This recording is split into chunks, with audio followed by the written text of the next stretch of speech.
سلام رفقا، چطورید؟ امیدوارم که حالتون خوب باشه.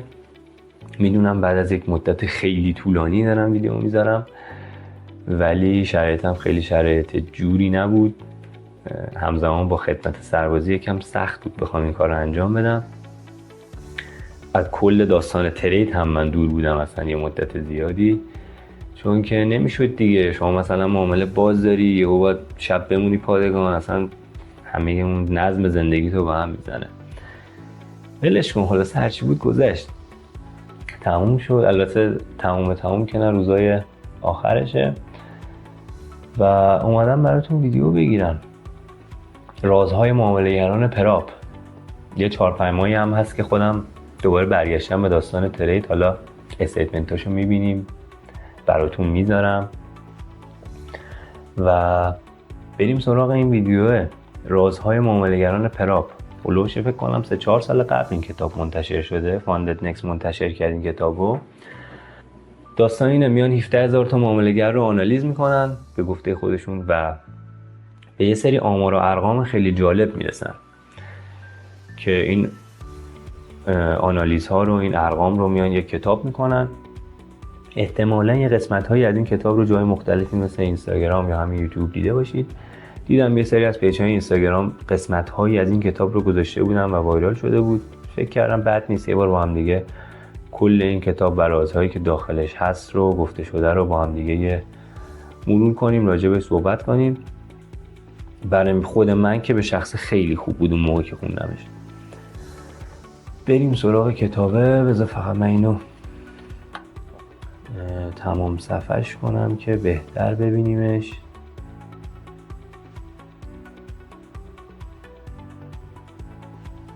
و شروع کنیم. تو مقدمه این کتاب میگه که به یاد بیارید زمانی رو که به شما گفتن فلان پراپ قوانین خیلی ساده‌ای داره، یا اگه شما ریسک به ریوارد 1/3 خودتون رو نگه دارید معامله‌گر سوددهی میشید، یا اینکه معامله‌گران خرد همیشه ضرر میکنن و معامله‌گران موفق فقط از سبک اسمارت مانی یا حالا مثلا سبکای دیگه که میگن RTM و اینجور چیزا، میگه معامله‌گر موفق فقط از اینا دارن استفاده میکنن، یا بسیاری از این جام‌های مقدس دیگه توی مارکت. اگه اینقدر آسونه، میگه اگه اینقدر آسونه پس چرا همه دارن شکست میخورن؟ میگه توی این کتاب شما با بهترین دانشی مواجه میشید که احتمالاً به صورت رایگان میتونید دانلودش کنید. من تا حدودی با حرفش موافقم و چیزایی یاد میگیرید که از قبل نمیدونستید. بریم سراغ راز اول. خیلی خلاصه وار این کتاب رو میخوام با هم دیگه بخونیم. حتما خودتون بعداً یه دور کامل بشینید بخونیدش. بریم سراغ راز اول. حد اکثر تریدهای بازنده در مقابل میانگین تریدهای برنده. میگه که برای اینکه شما یک معامله‌گر سودآور باشید، باید میانگین تریدهای برنده شما از بزرگترین ضرر شما بیشتر باشه. اینجا میخواد دقیقاً منظور خودش رو از این اصطلاحات بگه. منظورش از حد اکثر ضرر میشه بیشترین میزان ضرری که روی یک معامله در یک زمان خاص هستش. اینجا مثال میزنه، میگه شما 30 تا معامله کردید که 6 تاش ضرر شده، بالاترینش $500 بوده، پس حد اکثر ضرر میشه $500. در مقابلش ولی از تریدهای برنده میانگین میگیره. میگه 24 تا ترید سودده داشتی که $24,000 به شما سود داده. 24,000 تقسیم بر 24 میانگینش میشه 1000. اینجا میاد ماکسیموم لوز رو، یعنی بیشترین ضرر شما رو تقسیم بر میانگین اوریج وین میکنه، تقسیم بر میانگین سود شما میکنه. 500 رو تقسیم بر 1000 میکنه و به عدد نیم میرسه. چرا اصلا همچین پارامتری برای ما مهمه؟ میگه شما اگه بتونید این عدد رو زیر 1 نگه دارید، تقریبا طبق این جدولی که اینجا میگه اگه شما بتونید این ضرر رو، این عدد رو زیر 1 نگه دارید، تقریبا 52% از سهم مارکت مال شما میشه. یعنی تو این دو ردیف جدول اگه قرار بگیرید، تو این ردیف و این ردیف قرار بگیرید، تقریبا 52% از سهم مارکت مال شما میشه. اینجا میخواد این قضیه رو به شما نشون میده که چقدر مهمه که شما ضررهای خودتون رو محدود کنید و اجازه ندید که حتی توی یک معامله ضرر شما از حد مجازش بیشتر بشه. تو این جدول میگه ما رفتار 4000 تا معامله‌گر رو بررسی کردیم. اونایی که بین این عدد رو بین 0 تا نیم نگه داشتن 30% سهم مارکت برای اونا بوده و نکته جالبش اینجاست که کمتر از 7% معامله‌گرها میتونن این کارو بکنن و شما اگه بتونید این عدد رو بین 0 تا نیم نگه دارید میرید جزو این 7%. من پارامترهایی که اینجا میگه رو میخوام روی استیتمنت های خودم هم بررسی کنم، استیتمنت هایی که مال همین چند وقته. یه استیتمنت 4 ماهه اینجا دارم که حساب $2000 ریل فاندد نکس هستش، چون بعد این مدت طولانی اومدم سراغش ترجیح دادم که با یه حساب کوچیک‌تر شروع کنم. استیتمنت من از 9/2 شروع میشه و تا 27/5 تقریبا 4 ماه استیتمنت میشه. ماکسیموم ضرر هم توی یک معامله رو میتونید اینجا ببینید. اینجا میشه 24.94.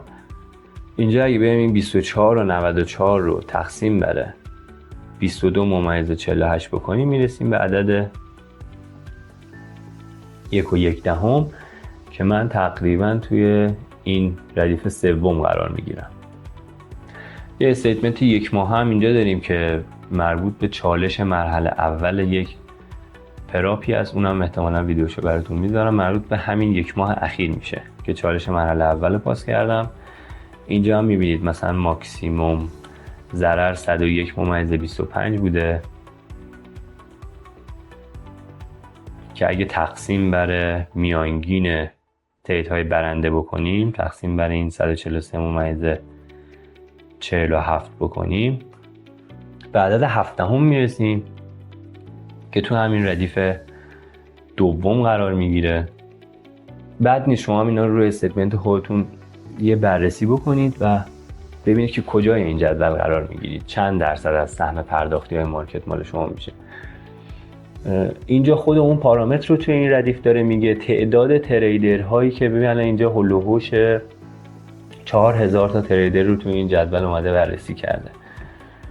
میگه از 4000 نفر فقط 6%شون میتونن این عدد رو توی این بازه نگه دارن. من خودم مثلا توی این جدول 2 و 3 بودم حدودا. بریم سراغ راز دوم که میخواد راجع به مفهوم پرافیت فاکتور صحبت بکنه. میگه که معامله‌گران موفق پرافیت فاکتور بالاتری دارن. حالا پرافیت فاکتور چی هست اصلا؟ شما کل مبلغ ایجاد شده از معاملات سودده خودتون رو تقسیم بر کل مبلغ از دست رفته بکنید به پرافیت فاکتور میرسید. یه مثالی میزنم، یه 100 تا معامله داشتید که 57 تا سودده شده، $5700 مثلا به شما سود داده و 43 تاش ضرر شده که $2000 ضرر بوده. میاد 5700 رو تقسیم بر 2000 میکنه به عدد 2.85 میرسه که شما اینو نیازی نیست خودتون محاسبه بکنید. خود استیتمنت محاسبه میشه توش، این پایین هست. این پارامتر پرافیت فاکتور رو دارید اینجا میبینید که چند هست. حالا سوال اینجاست که این عدد چقدر باشه خوبه. اگه شما بتونید این عدد رو بالای 1.75 نگه دارید، طبق این جدولی که اینجا نوشته میگه اگه بتونید این عدد رو بالای 1.75 نگه دارید، تقریبا 77% از سهم پرداختی ها مال شما میشه که میشه این 3 تا ردیف پایین جدول.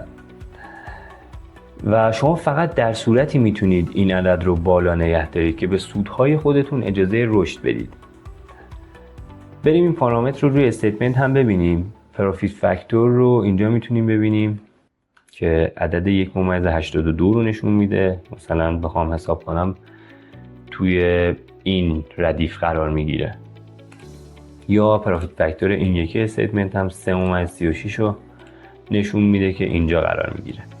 بریم راجع به راز سومش با هم دیگه صحبت کنیم به عنوان مدت زمان برد در مقابل مدت زمان باخت. میگه که تا حالا حس کردید که به معاملات بازنده خودتون زمان و شانس بیشتری میدید تا معاملات برنده؟ یعنی همون حسی که وقتی میرید تو ضرر میگید خب این برمیگرده، بذار بهش بیشتر فرصت بدم و استاپر رو جابجا میکنید. یا وقتی که معامله میره توی سود میگید که خب نکنه سودم رو از دست بدم، بذار رو زودتر ببندم. اینجا میاد مدت زمان معاملات برنده رو تقسیم بر مدت زمان معاملات بازنده میکنه و به یه عددی میرسه. مثال میزنه، میگه که شما اگه مدت زمانی که توی سود بودید جمعاً 80 ساعت بوده و مدت زمانی که توی ضرر بودید جمعاً 40 ساعت بوده، خب از تقسیم این اعداد 80 تقسیم بر 40 به 2 میرسیم که توی این جدول میتونیم بگیم که عدد 2 مثلا اینجا قرار میگیره، توی این ردیف قرار میگیره که توی این جدول نشون میده که اگه شما بتونید این عدد رو بالای 2 نگه دارید، تقریباً 59% از سهم پرداختی ها، یعنی توی این 3 تا ردیف پایین قرار میگیرید. میگه تقریباً 59% از سهم پرداختی ها مال شما میشه. این قضیه مستقیما به مفهوم ریسک به ریوارد اشاره میکنه. اشاره به این قضیه داره که اگه معاملات خودتون رو بیشتر باز بذارید، اینجوری شما هم میتونید جزو این 7% بازار قرار بگیرید و سهم سود بیشتری از بازار ببرید. اینجا هم میگه که اکثر معامله‌گرا نمیتونن یا نمیخوان که معاملات سودده خودشون رو برای مدت زمان زیادی باز نگه دارن. راز چهارم با عنوان کیفیت بهتر از کمیت. این همون قسمتیه که سری پیجا توی اینستا گذاشته بودن و خیلی بازخورد گرفته بود. میگه که یک چیز تو همه معامله‌گران بزرگ مشترکه.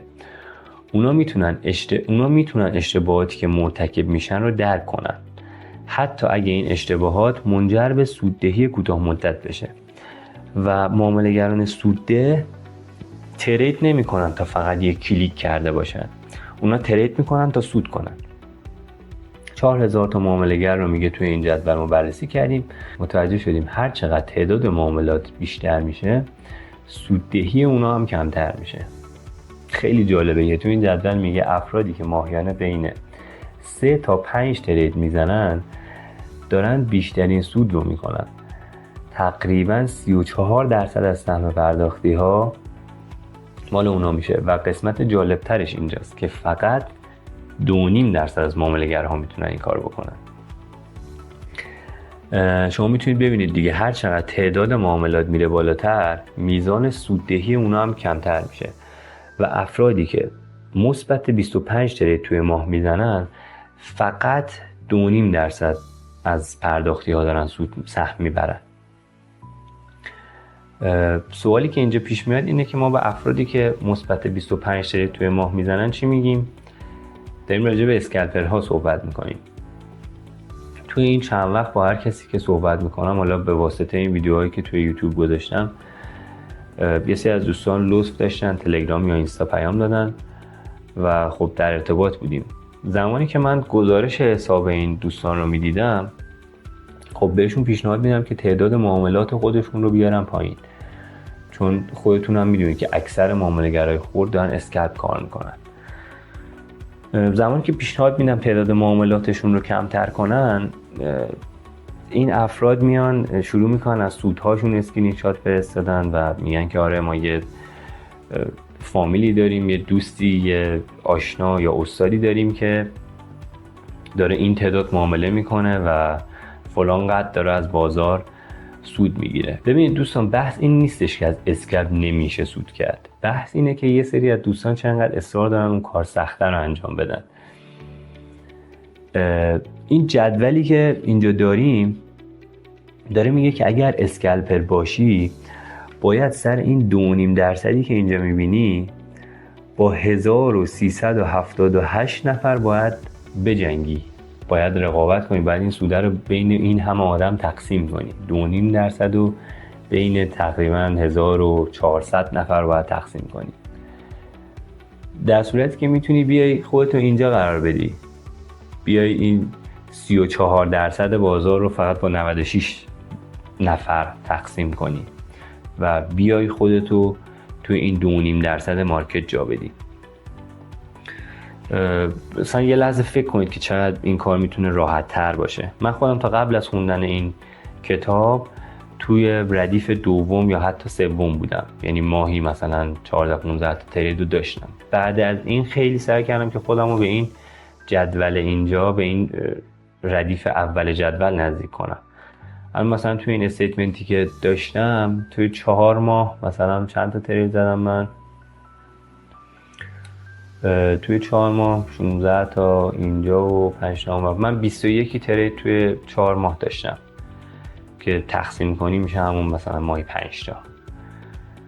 یا اینجا حالا البته این محدودیت زمانی داشت، چالشه سر همون یه ذره تعداد تریدم رفت بالا، ولی من توی 1 ماه 7 تا معامله داشتم کلا.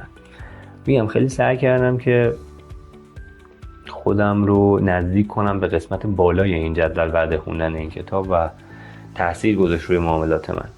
اینجا هم میگه دلایلی که شما باید کیفیت معاملات براتون تو اولویت باشه تا کمیت اون: تمرکز راحت‌تر، اشتباهات کمتر، شانس بیشتر برای دریافت پرداختی بیشتر و خطر کمتر تا رسیدن به ماکسیموم درآمد. این داداشمون هم میبینه سر همین خوشحاله دیگه، میگه اشتباهام کمتره و نمیدونم تمرکزم راحت‌تر و این صحبت‌ها. و راز پنجم به بعد بمونه واسه قسمت دوم ویدیو. نمیخوام ویدیو طولانی بشه، بریم قسمت دوم.